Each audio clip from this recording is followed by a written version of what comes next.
잘해. 아이고 인원이 없어가지고. 혹시 그 김용재 스쿨 그거 있는 거 아나요?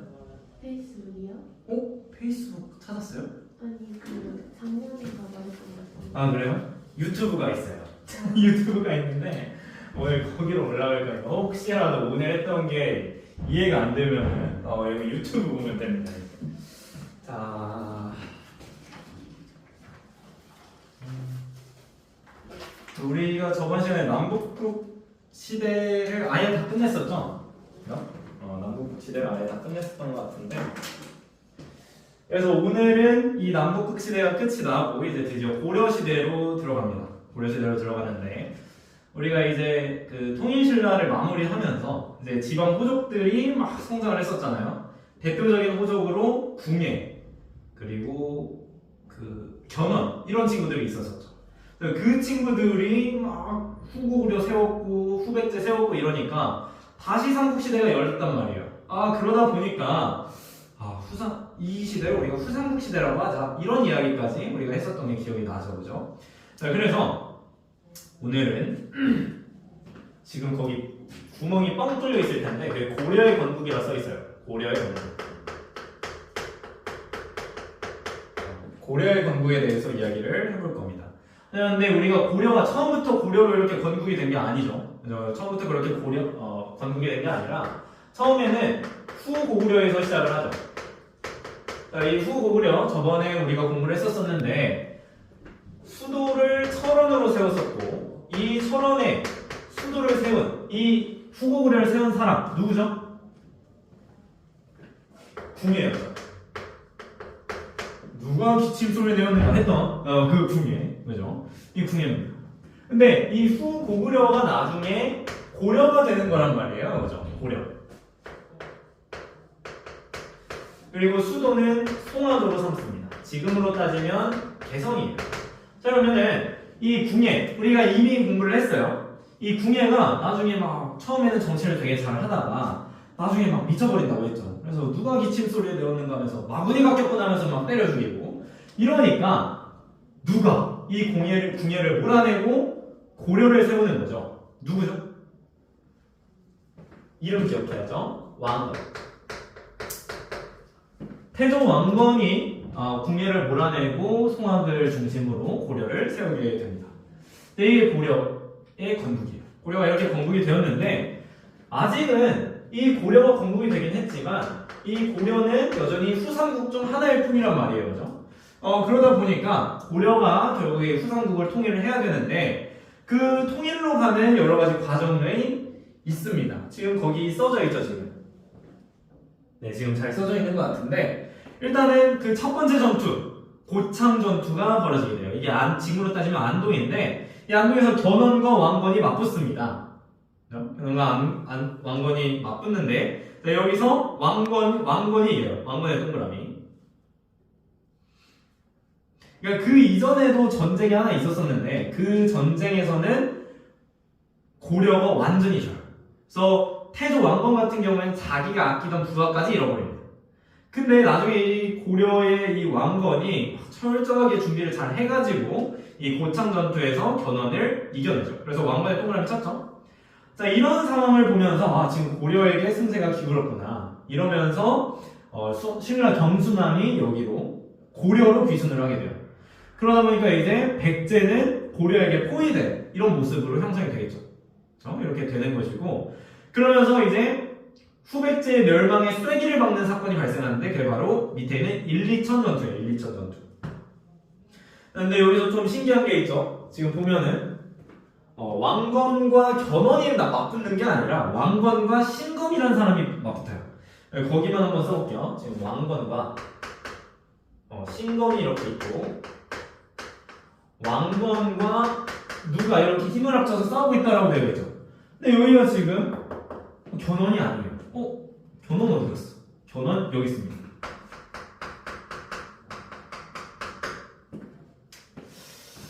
지금 이상하죠? 견훤은 후백제를 세운 사람이었는데 왜 갑자기 고려의 편에 서서 싸웠을까? 바로 후백제의 왕위 계승 문제에서 여기서 발생하게 됩니다. 견훤이 자기의 그러니까 첫째 아들한테 왕위를 안 물려주고 그 다음 친구, 자기가 아끼는 아들에게 왕위를 물려주려고 했어요.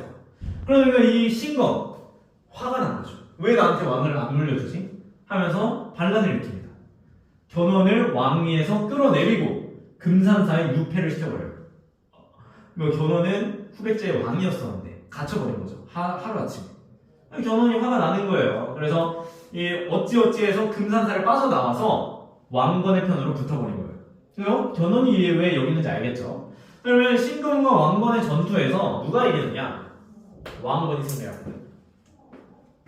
자, 왕건이 여기서 승리를 하게 되면서 이 왕건의 고려가 후삼국을 드디어 통일하게 되는 거죠.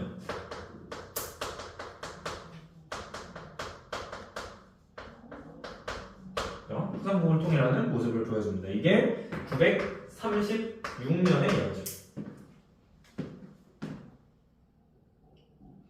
자, 그러면 여기가 이렇게 해서 우리가 고려가 후삼국을 통일했다 이런 것까지 우리가 확인을 했는데, 여기서 좀 더 중요하게 가야 되는 건 뭐냐면 그 옆에 넘어와서 고려의 후삼국 통일을 지니는 의의. 자, 우리가 시험 문제에 출제가 잘 되는 건 이러한 의의가 되는 거예요. 의의. 여기에 있는 의의는 그렇게 중요하다고 보기는 좀 어려워요. 근데 우리가 저번에도 말했지만 삼국 통일의 의의는 무조건 다 외워야 합니다. 어쨌든 의의를 그래도 놓치고 가면 안 되니까 한번 살펴보면, 첫 번째, 실질적인 민족 통일을 말합니다.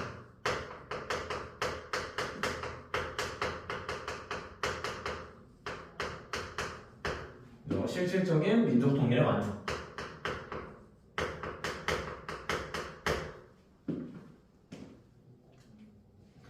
자, 이 실질적인 민족 통일을 이루어지게 돼요. 고구려, 백제, 신라가 다 함께 이렇게 어우러지는 실질적인 민족 통일을 완성을 했고, 그러면서 새로운 민족 문화 발전의 기틀을 마련합니다. 발전의 토대를 마련합니다.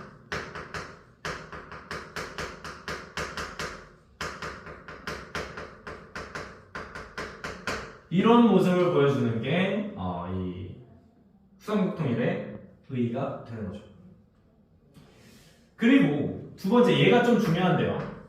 얘가 좀 중요한데, 정치 참여 세력이 확대가 돼요.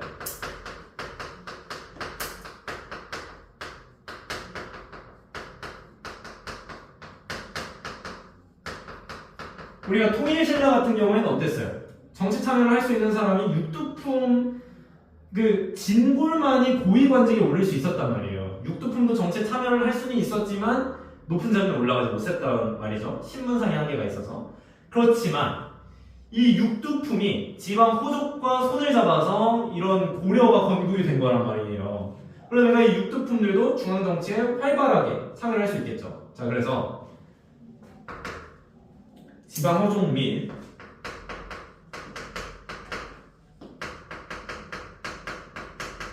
이 육두품 세력, 육두품 계층의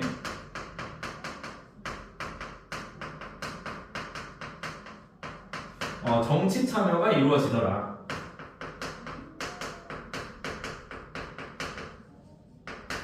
이게 또 중요한 하나의 특징이 되겠습니다. 이렇게 하면 또 이제 끝이 나죠. 자, 그 옆에 지도를 한번 보면서 이야기를 한번 해보면은, 자, 옆에 글을 한번 읽어보죠. 자, 제가 했던 이야기 그대로 나와 있어요. 그죠? 보면은 고려는 신라와 우호적인 관계를 맺고 후백제를 공격했다. 이렇게 한때 고려는 후백제 세력에 밀렸지만, 자, 여기 고창전투 동그라미 한번 쳐보고요. 고창전투에서 승리한 후 승세를 잡았고, 이에 그 뒤에 밑줄 쳐보죠. 신라의 경순왕은 스스로 나라를 고려에 넘겨주었다. 여기 어딘가에 있었던 신라 경순왕의 기순이 이 이야기가 되는 거죠. 이후 고려는 후백제군을 물리치고 후삼국을 통일했다 라고 이렇게 이야기를 할 수 있는 거예요. 그죠? 자, 이런 식으로 해서 후삼국이 통일되면서 고려 시대를 우리가 시작하게 되는 거예요. 그죠? 우리가 이제부터 고려 시대를 세부적으로 공부를 해볼 건데, 우리가 세부적으로 초기, 중기, 후기 이렇게 나눠서 공부를 할 거란 말이에요. 전체적인 맥락을 좀 알아두면은 좀 세부적으로 들어갈 때 좀 편하겠죠. 그래서 그 옆에 고려시대 흐름 전체 정리를 한번 살펴보도록 하죠. 혹시 이 선이 그려져 있나요? 네. 네, 자 그러면은 일단 이거를 반절로 쪼개봅시다. 이 반절로 쪼개는 기점은 1170년이에요. 1170년이 되는 것이고, 자, 이 1170년에 어떤 일이 발생을 하냐면 이때가 무신정변이 일어나는 시기예요. 나중에 배울 거예요. 무신정변은 무신들, 그러니까 이제 장군들이 정변을 일으켰다. 그것이 바로 이 무신정변이 되는 거죠. 무신정변. 이 무신정변을 기점으로 해서 고려시대는 전기와 후기로 나눠지게 돼요. 이 밑에 공간이 좀 있어야 돼요. 전기는 전기.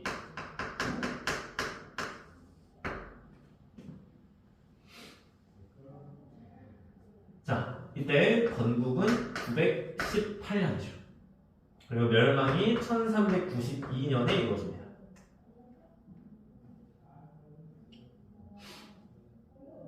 자, 됐죠? 자, 그러면은 918년에 고려가 건국이 되었는데 아까 말했었죠? 어떤 세력이 고려를 세웠다 했죠? 일단 지방 호족, 그죠? 지방 호족과 어떤 세력이 건국했죠? 결합해서? 통일신라 말기에 공부했었죠? 호족과 누가 결합해서? 육두품 세력이 결합을 해서, 그죠? 고려가 건국이 되었다라는 거 기억을 해야 되겠죠.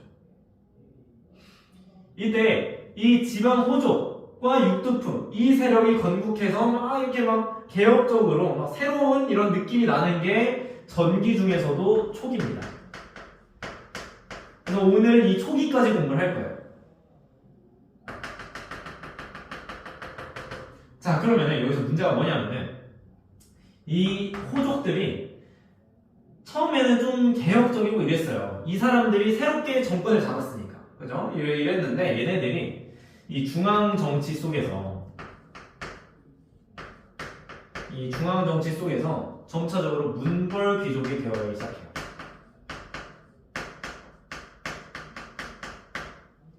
자, 여기 문벌이라는 것은 어떤 가문이라는 거예요. 가문. 그러니까 호족이라는 것은 지방에서 좀 유망한 어떤 명문가 집안 이런 애들을 우리가 호족이라고 불렀었잖아요. 그래서 스스로를 성주, 장군이라고 부르면서 그 지역에서 미세를 떨치던 사람들이 호족이란 말이에요. 그러니까 얘가 이끌고 있던 어떤 가문이 있을 텐데 그 가문들이 중앙정계에 진출하면서 고려 중기가 되면은, 그죠? 고려 중기가 되면 문벌귀족이 된다 이거예요. 이 문벌귀족은 뭐냐? 가문이 고위 관직을 독점하기 시작하는. 그래서 문벌은 가문이라 했었죠. 이 어떤 가문이 관직을 독점한 이런 귀족의 시대가 열리더라. 그래서 결국에 이 호족들이 나중에는 문벌 귀족이 된다라는 거죠. 이해가 돼요? 나중에 이 가문을 중심으로 한 귀족이 된다라는 거. 이해가 되죠?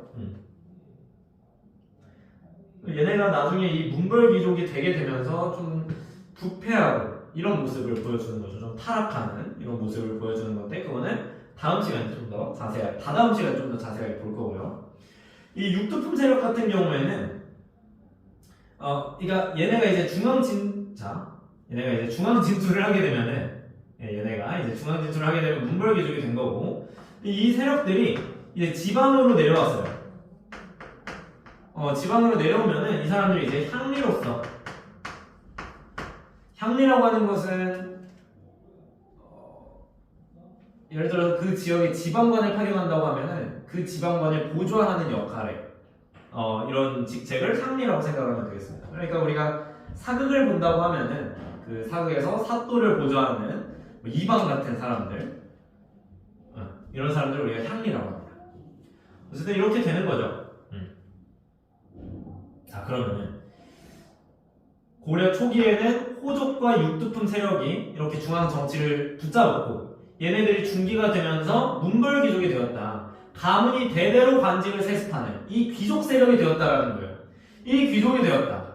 문제는 이런 고려 중기에 이런 문제가 발생하니까 무신들이 화딱지가 나서 무신정변을 벌였다라는 거예요. 얘네 화딱지가 나서 무신정변을 벌이다 보니까 이 중앙정계가 문벌귀족 사회가 무너지고 무신들이 권력을 잡는 시대가 발생하게 되는 거죠. 이런 상황이 발생하더라. 그런 상황 속에서 이때쯤이 되면 이제 몽골의 시대가 열려요. 몽골 우리 작년에 배웠던 거 기억나나요? 기억이 안 나요? 자, 우리 대제국을 건설했던 그 몽골 제국인데 그 몽골 제국이 고려까지 넘어와요. 고려를 완전 장악해버립니다.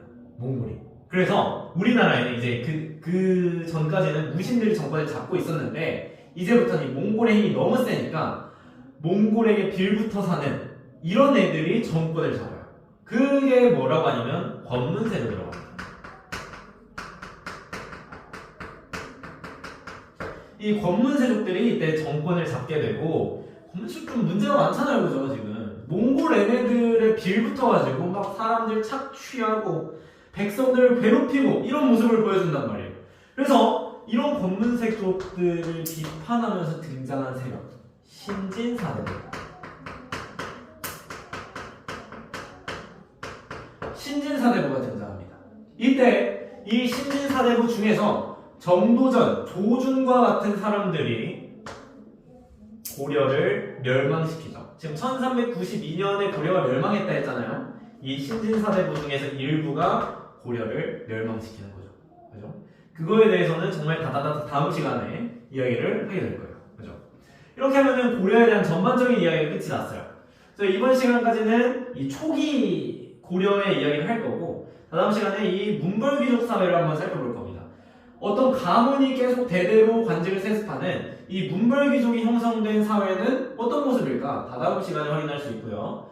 그 다음에 이제 무신정변이 발생하는 상황, 권문세족이 등장하는 상황까지 이렇게 보게 되면은 총 5시간, 6시간에 걸쳐서 고려에 대해서 공부를 하게 될 거예요. 근데 그 전에 1차 고사가 되기 때문에 아마 2차 고사 직전까지 해서 고려가 진도가 끝이 날 것 같습니다. 그죠? 이렇게 하면 여기까지 다 썼죠.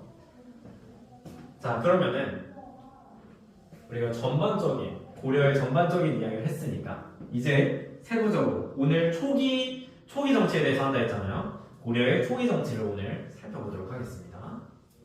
자, 보면은 자, 거기 또 이렇게 선이 있을 거예요, 그죠?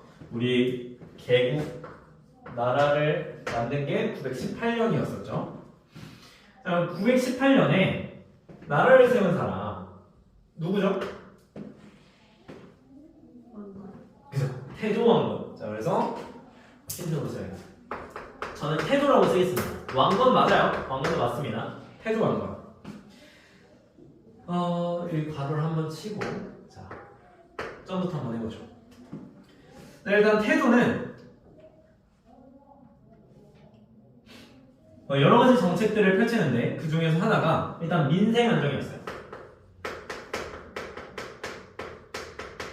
지금 통일신라 시대 때 왕위쟁 탈전으로 인해서 사회가 혼란스러워졌고 후삼국 통일이 끝내가지고 민생이 아직 혼란스러운 상황이에요. 그러다 보니까 태조가 이 왕의 기반을 튼튼하게 가지기 위해서는 이 민생을 안정시키는 게 가장 중요했단 말이죠. 그러다 보니까 이 사람이 민생을 안정시키기 위해서 어떤 일을 했느냐? 세금을 감면시켜줍니다. 세금을 줄여줘요. 그리고 빈민을 구제해요. 가난한 백성들을 구제해주는 역할을 합니다. 이거를 우리가 흑창제도가 있었어요. 흑창제도는 뭐냐면은 조금 봄에 보릿고개라고 하죠. 이 보릿고개 때 복심을 빌려주고 추수하는 가을에 갚아라. 이런 게 이제 이 빈민구제 하는 이 흑창이라는 제도를 운영을 했다라는 점. 이해가 되죠? 이렇게 되는 것이고, 그런 와중 속에서 호족 통합 정책을 펼칩니다. 자, 호족 통합 정책.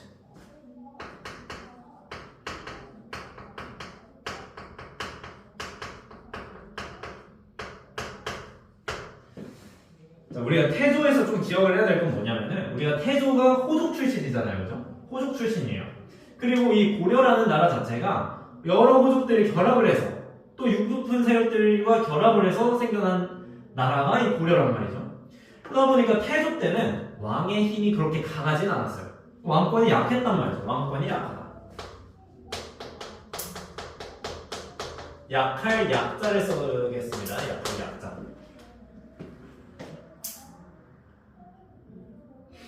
그래서 우리가 방금 여기 지도를 크게 한번 살펴봤을 때는 조선 고려 초기에 호족과 육두품 세력과 결합해서 이렇게 했다라고 되어 있잖아요. 그러니까 지금 아직까지도 지방에는 여러 호족들이 강력한 힘을 발휘하고 있는 거예요.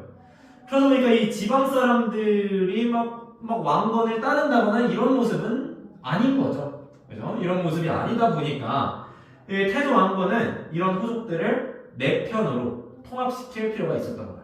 그래서 이런 호족 통합 정책을 펼쳤는데 두 가지의 방법으로 호족들을 통합하려고 합니다. 첫 번째, 당근과 채찍을 다 줘요. 첫 번째, 당근, 회유책을 씁니다. 회유책을 쓰는데 어떤 방법을 했느냐? 혼인 정책을 펼쳐요.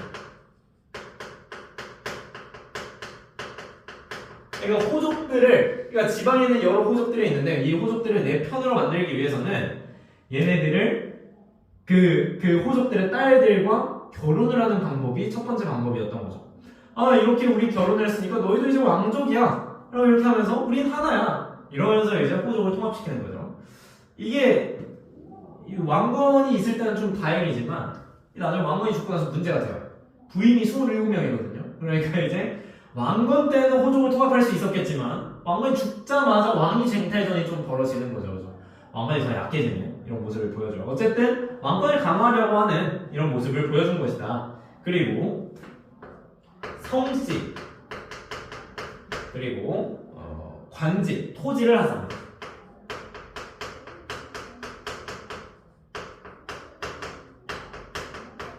그러니까 지방 호족들에게 왕씨의 성을 하사요. 너도 이제 우리 왕씨다. 너도 우리 왕족이야. 그러니까 너 혼자서 그냥 호족이라고 너 혼자서 거기서 놀 생각하지 말고 우리 왕씨니까 같은 왕가잖아. 그러니까 같이 한번 으쌰으쌰 해보자. 이러면서 통합을 하려고 하는 거죠. 관직과 토지를 하자는 것도 마찬가지. 내가 관직 내려줄 테니까 나한테 잘해. 이런 게 회유책으로서의 호족 통합 정책이죠. 당근을 준 거예요. 당근을 줬다. 자, 그러면 우리가 당근만 주면은 만만하게 봐요. 그러니까 채찍도 줘야죠. 강경책.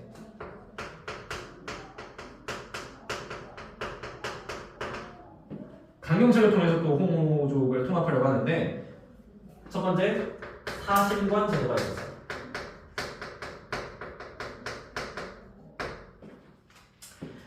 자, 예를 들어서 제가 지금 중앙관직에 올라있는 사람이라고 한번 해볼게요. 저는 중앙관직에 올라와 있어요. 근데 제가 지금 전라북도 출신이잖아요, 그죠? 제가 전라북도 출신인데 중앙관직에 올라가 있습니다. 왕건이 저에게 사신관으로 임명해요. 전라북도 사신관으로 임명합니다. 전라북도 출신이니까 임명을 했는데 문제가 발생하네요. 전라북도에서 반란이 일어났어요. 그럼 이제 반란 어찌어찌 해서 제압을 했어요. 자, 그렇게 되면 문제가 어떻게 되냐면 저도 같이 죽어야 돼요. 왜냐하면 이 사신관 제도는 연대 책임을 지는 제도예요.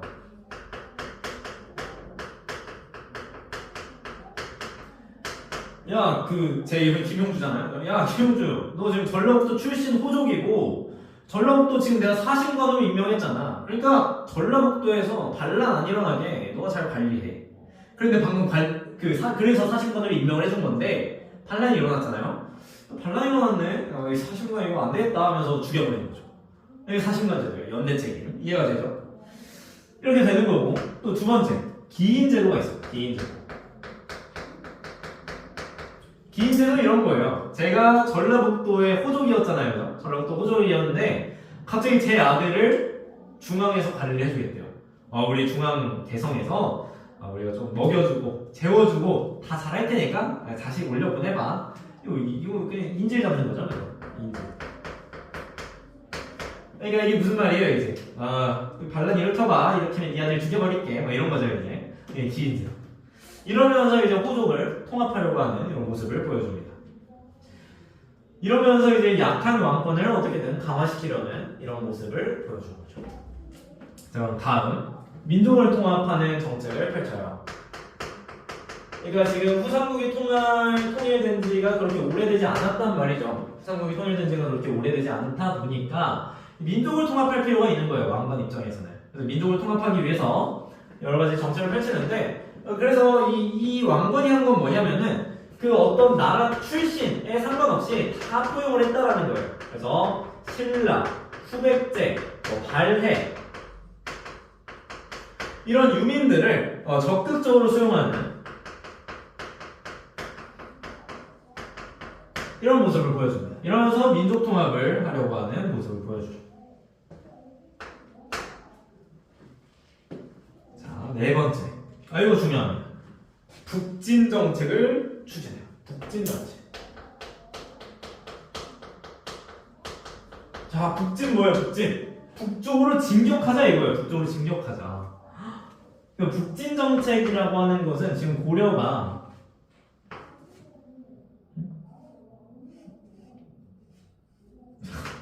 한반도죠? 그죠? 고려가 이런 식으로 되어 있단 말이에요. 고려가 이렇게 있는데 태조는 북진하자. 이 정책을 펼친 거예요. 그 이유는 뭐예요? 고려라는 이름 자체에서 고구려 계승의식을 보여주잖아요. 고구려의 옛 땅을 되찾자. 이런 의미가 좀 담겨 있어요. 그래서 고구려의 계승을 표방하면서 우리 이름도 고려니까 고구려 계승했다. 우리가 북쪽을 먹어버리겠다. 이런 북진 정책을 편 거죠. 그러면서 동시에 이 북진 정책을 왜 펼쳤느냐?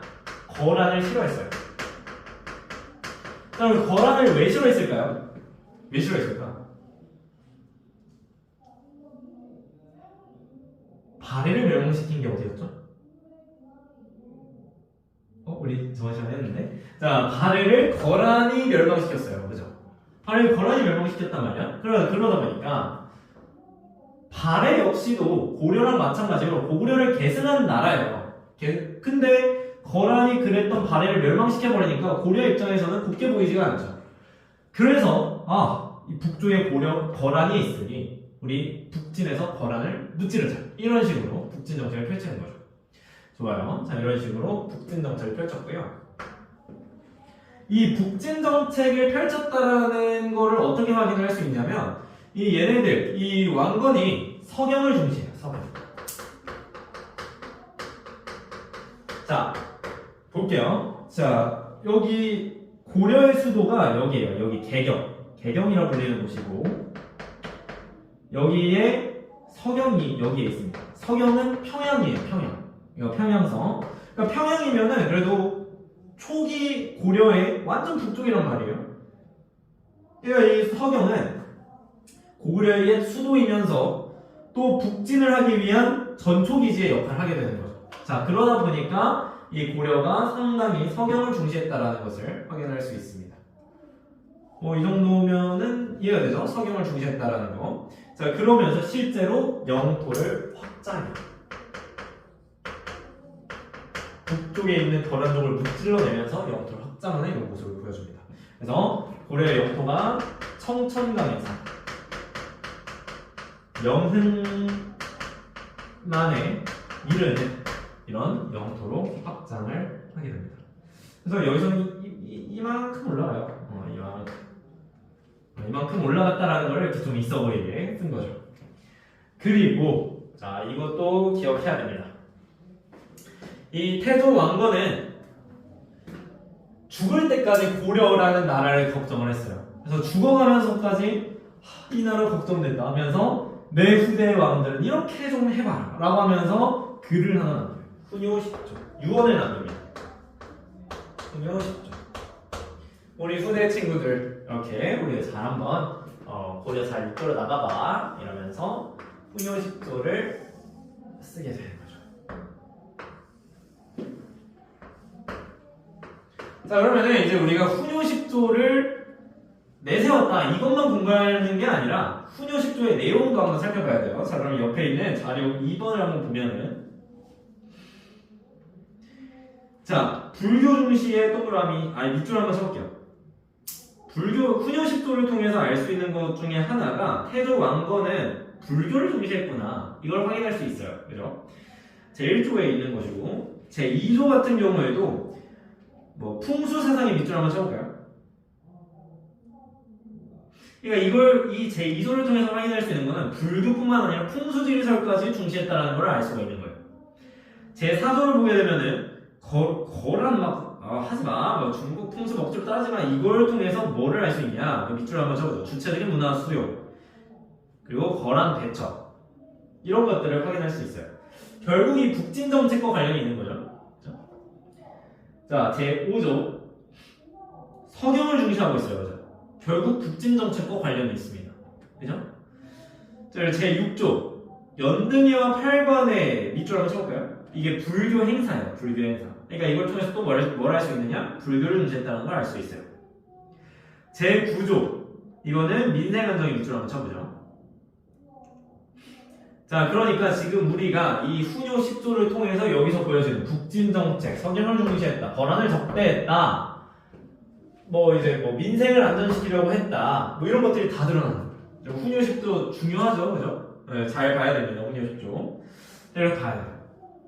자 그러면은 태조가 죽었습니다. 태조가 호족을 통합하기 위해서 혼인정책을 통해서 호족을 통합시켰다 했죠. 태조 때는 효과가 있었어요. 죽자마자 무대가 했습니다. 아내가 27명이었으니까 아들은 몇 명이었겠어요. 지금 그 왕위 정책이 막 일어나다가 이거 뭐 몇 대에 걸쳐서 일어나다가 이 왕위 쟁탈정을 끝내고 왕권을 강화시키는 왕이 등장합니다. 광종. 중요해요. 광종 중요해요.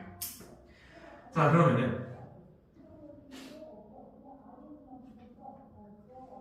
자 어떻게 했는지부터 자 일단은 광종의 여러 가지 업적들부터 한번 살펴보면은 자 광종 때 이 법이 나왔습니다. 노비안건법.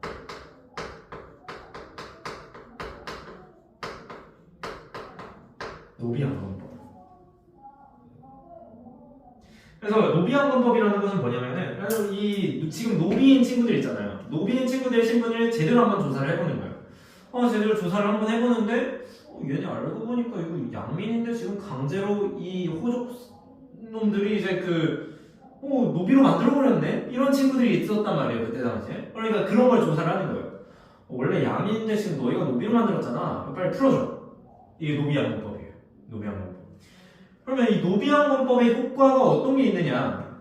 호족의 힘을 약화시킬 수 있겠죠. 호족의 힘을 약화시킨다. 왜 호족의 힘을 약화시키는 역할을 했을까요?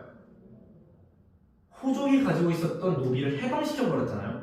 그러니까 유사시에 호족이 막 행사할 수 있는 군사력을 약화시킨 거나 다름이 없단 말이죠. 그러니까 이거 지금 호족의 힘을 약화시키는 그런 결과를 가져오는구나 확인할 수 있는 거고요. 자, 두 번째 양인이 증가합니다. 양인이 증가한다는 것은 일반 백성이 증가한다는 거예요. 노비는 줄어들고 일반 백성이 증가한다. 그럼 이게 뭐가 좋을까요? 양인이 증가하면 세금 낼 사람이 많아지죠. 그래서 세금 재정, 국가 재정이 확충되더라.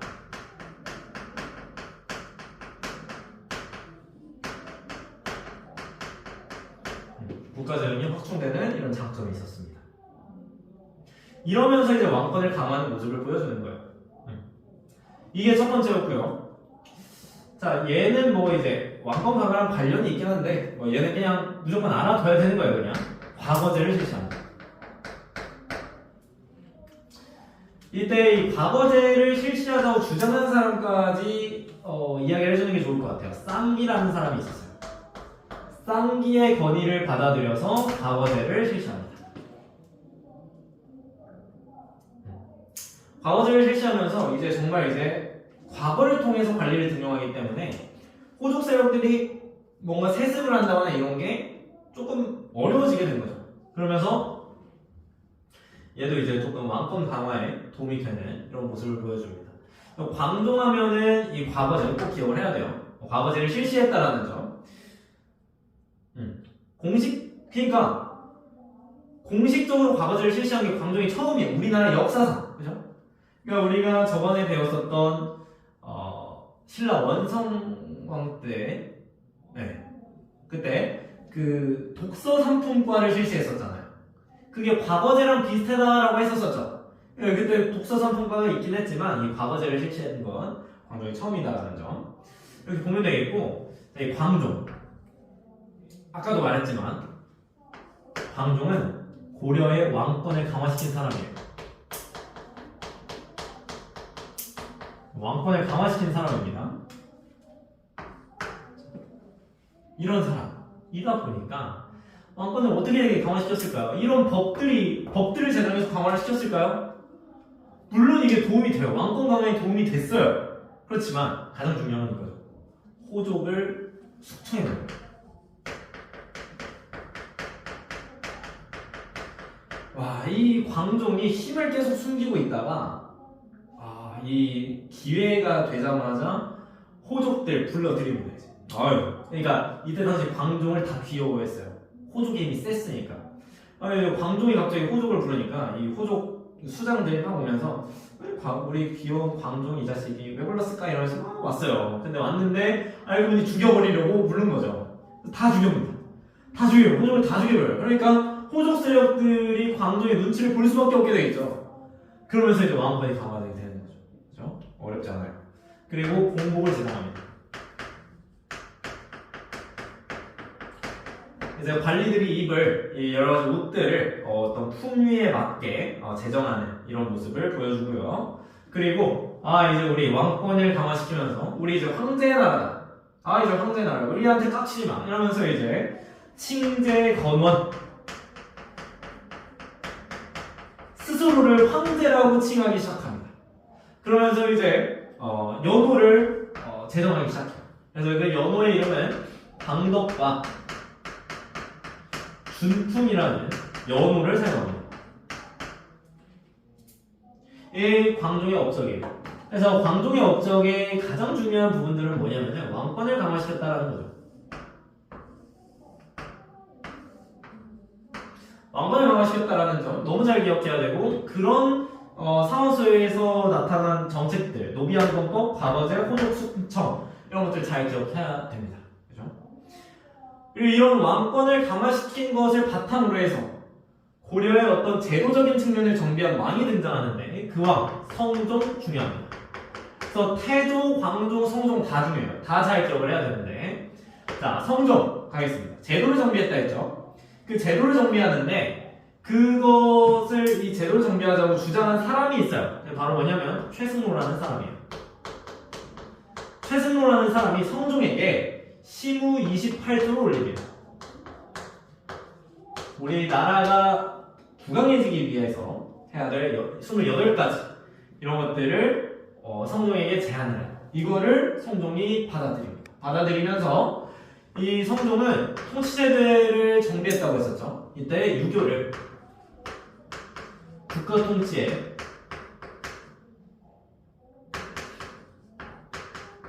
이념으로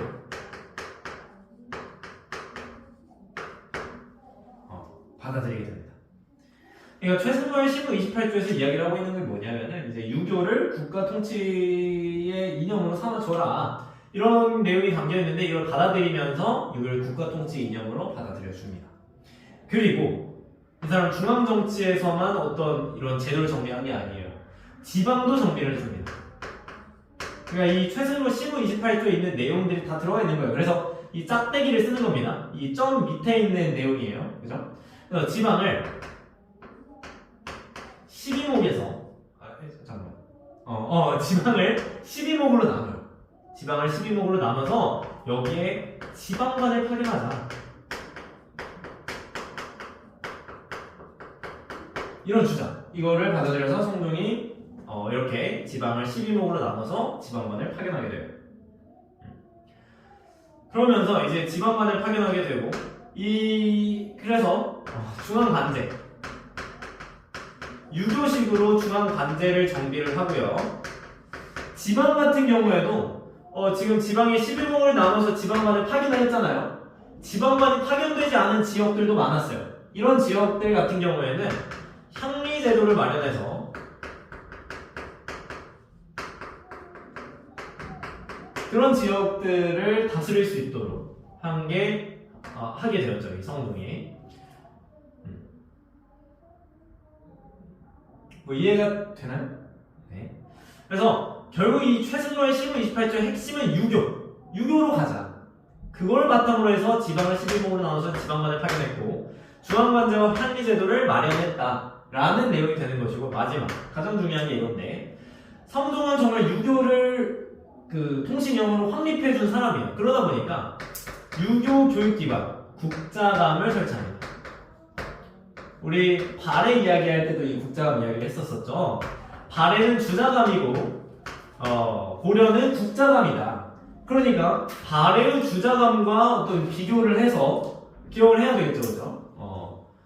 성종은 이 국자감을 정비했다는 이런 내용들로 성종까지 이렇게 마무리하면 다 괜찮은데. 15, 28조를 한번 보면은 자 볼게요. 자 제7조 지방관 파견의 밑줄 한번 쳐보죠. 지방관을 파견해야 된다. 최승로 15, 28조에 있었던 내용이에요. 이걸 받아들여서 실제로 12목으로 나눠서 지방관을 파견합니다. 제9조를 보게 되면은 네 이게 결국에는 무슨 이야기를 하고 싶은 거냐면 유교 중심의 이런 통치체제를 정비해야 된다. 왕과 신하 사이의 군신관계 이런 것들 유교적으로 잘 확립을 해야 된다라고 하는 게 구조가 되는 거예요. 그리고 제13조 연등회와 팔관의 축소 밑줄. 그러니까 결국 이게 뭐예요? 그럼 불교를 좀 줄이고 유교 중심으로 나아가야 된다 이거 아니겠어요, 그죠? 그런 이야기겠죠. 그런 상황이 되는 것이고 제20조. 야 이게 가장 중요하죠. 그 해설의 밑줄 한번 쳐보죠. 유교를 국가통치 인형으로 삼자. 가장 핵심은 이거죠. 유교를 국가통치 인형으로 삼자. 이 내용이 최승로의 15, 28조이고 이걸 성종이 받아들여서 하게 됐다라는 점이죠. 그러면은 시간이 좀 남아가지고 우리 문제를 풀고 마무리하겠습니다.